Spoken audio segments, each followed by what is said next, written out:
Brad already did some of this using Jabber PubSub, so he knows where to hook into the code, and now we're creating this for the zip channel based on a presence server.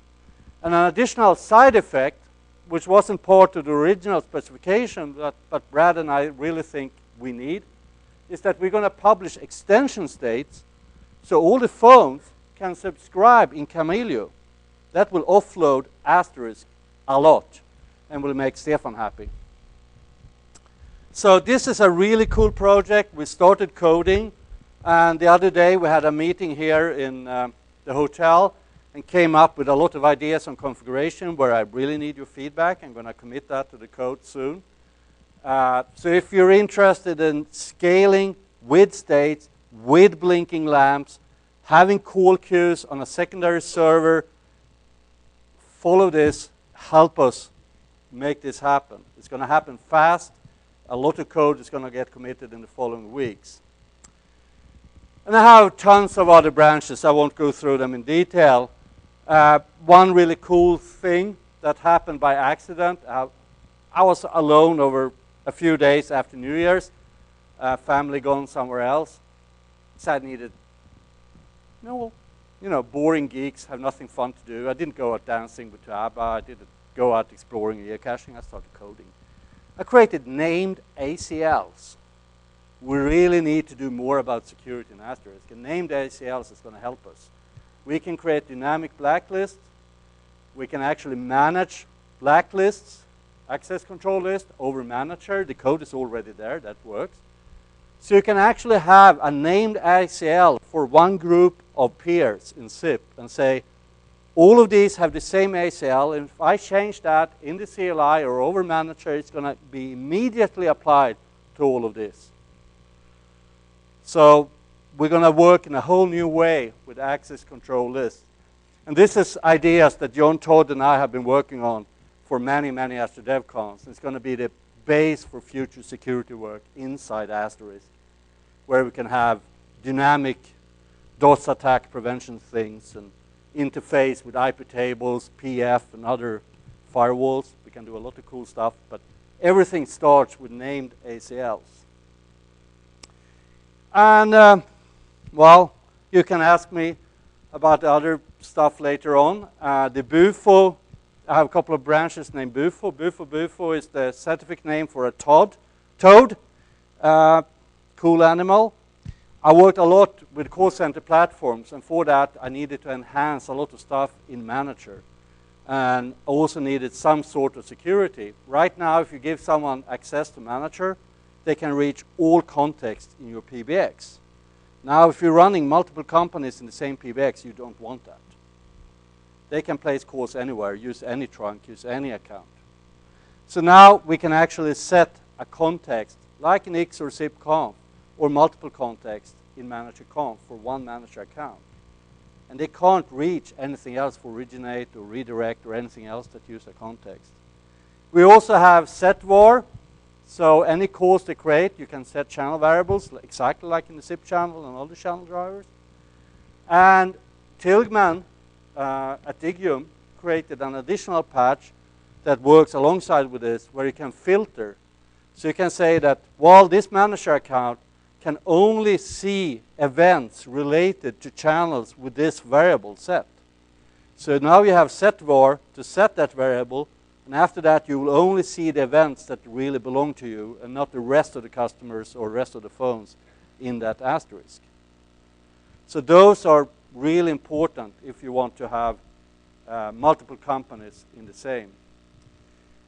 So let's try to finish all this up. I'm pouring information over you very fast because I didn't get my 3 projectors and audio system. So it's going really, really fast. Migration is hard. It's much easier if you're starting from scratch, building the real-time platform, starting with a common namespace, adding identities and building stuff. But if you're migrating, you really want to make sure you know your requirements and know where you're heading. It's easier to add failover than load balancing. It's hard mentally to change focus from Asterisk to Camelio because it's a whole new way of thinking about real-time communication and configuration. And of course, my code patchers, please support me in getting them done and test them. They will make it much easier to scale and do cool stuff with your Asterisk servers. Right. And my pet question is really, do you really want to be telephony-centric? Do you still want to create those old PBXs? If you do so, make sure you can take the whole cost this year, because it's not going to take you to the future. You need to start thinking in another way. Say, this is a real-time platform. We need to build it in a way so we support future applications. Start with SIP and the identities in SIP and build from there. PS10 interface is just a gateway service. Phone numbers is just an alias for your users. It's not identity. Now, coming to the very final slides. Simon, you're awake? Cool, let's go. Why are we still building most of the platforms with PS10 in the middle? Sorry? Yeah, preaching mode. I see this all the time. We have SIP internally, but we're still using PS10. And we can't really create platforms for presence, application sharing, using the network the way we should. I really want you guys to start putting the internet where it belongs. PS10 is just a gateway to the past. Okay? Old technology. Internet is the focus. Right. Agree with me or you won't get any lunch. I will keep you here and continue. And bang, IPv6 is the new glue. With IPv6, we can focus on creating these applications without bothering with all the NATs. IPv6 have the addresses we need. And there was a recent report as well. You can find it on my Facebook page. I'm referring to it. Jiri Kutan and Henning Schulzerin said that one of the biggest hurdles in actually determining whether or not using VoIP is a green technology is all the bloody NAT boxes that has to stay alive. They take a lot of power. With IPv6, we actually have a green future. And you guys, I'm not joking. The problem is, how many here knows and runs IPv6 today? Simon, yeah, of course. Too few. And that's a big problem. We're not going to run out of addresses shortly, but you won't get addresses freely. And the big problem is, guys like you haven't played with IPv6, and it's wicked cool. You get addresses. You can do new things. Start exploring IPv6 in your business. Because if you don't start playing with it now, you're going to have a really high-cost project in 4 years' time. And Simon and I will be able to help you, but we will charge more than SAP consultants. Gosh, we really need those trips to Antigua to do some research and stuff. We're going to be real expensive.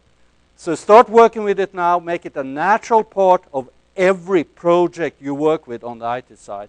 Otherwise, you're going to get huge costs in a few years' time. But on the other side, that will help us with our cool trips around the globe. Simon and I have no problem with that.